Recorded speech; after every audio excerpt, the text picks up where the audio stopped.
Hello everyone, আসসালামু আলাইকুম। This is my রতা খান। আসছে একটা আমের ভিডিও নিয়ে।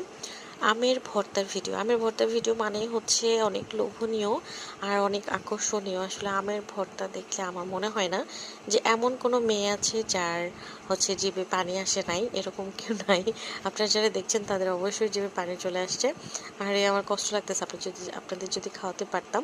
তো আসলে সেটা তো কখনোই পসিবল না। আর যদি কখনো পসিবল হয় অবশ্যই খাওয়াবো। এটা হচ্ছে আমাদের নিজেদের গাছের আম।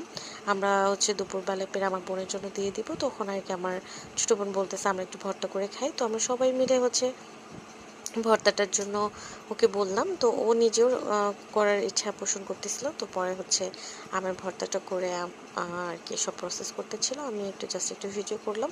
আমের ভর্তাটা খুবই মজা হয়েছে। যদিও শুকনো মরিচের গুঁড়ো দিয়ে করা হয়েছে, বিট লবণ লবণ আর হচ্ছে চিনি দিয়ে, বাট তারপর এত মজা হয়েছে। টক আম ভর্তা করলে আসলেই খুব মজা হয় মিষ্টি আমের চাইতে।